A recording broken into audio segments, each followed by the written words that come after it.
বললে আমার ভালোবাসো? এই কি বাবা, একা একা আমার একবার তো আওয়াজও দেয় না। দেখো আসো। কোন কপালে আমি আইলাম কড়াইশুঁটির কচুরি। সেটা করে নাও। দেখি দে। কেমন বলবা? হেবে শালিটা তো একটু বেশি মিষ্টি।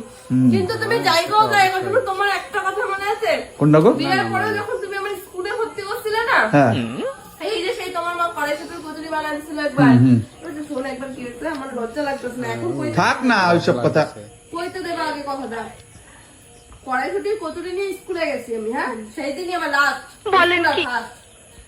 ও ওর সাথে একটা মেয়ে, মানে মানে আমারই একটা বান্ধবী কম না, আমার থেকে এক ক্লাস উঁচুতে পড়তো।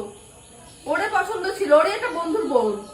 আরে হইছে, ছাড়ো না শোন ওইসব কথা, এখন। কইতে দাও কথাটা। আমার এক বন্ধুর বোন ওরে পছন্দ করতো, এবার আমার কাছে আইছেন তখন এই কড়াইশুঁটির কচুরি খাইতেছি। এই পারমিতা কি আছে এখানে?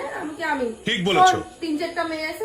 সাগরকে না আমি ভালোবাসি, আমার এই কথা বলতেছে। আমি তো মিচকি মিচকি হাসতেছি, আমি সাগরের সাথে তো আমি ঘুরি। হ্যাঁ ওর তখন সাইকেল ছিল, এবার ও সাইকেলে করে আমি ঘুরি। ওই মেয়েটা কইতেছে কি আজকের পর থেকে ছেড়ে দিবি ওকে। আমি ঠিক আছে। পরের দিন বিকাল বেলায় আমি ওরে না কয়ে ওই বাড়ির রাস্তাটা দিয়ে, ওই মেয়েটার রাস্তাটা দিয়ে আমি ওরে নিয়ে ঘুরতেছি। সত্যি করে একটা কথা বল, বলো। তোর আগের দিন তুই মিস করিস? মিস আর সেরকম এখন হই আমি জানি কবে সংসারে চাপ, একটা বাচ্চা হয়ে গেছে।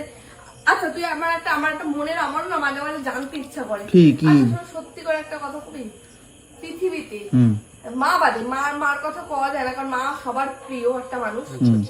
মা বাদে পৃথিবীতে সবচেয়ে বেশি তুমি কারে ভালোবাসো? সে আবার কইছে তো তোরে ভালোবাসি। তুমি না বললে আমার ভালোবাসো? আরে এইসব কথা এখানে বলার না। ফাইসে গেছে কি কি কি? ফাইসে গেছে বিড়ি আছে খেলাই কানা।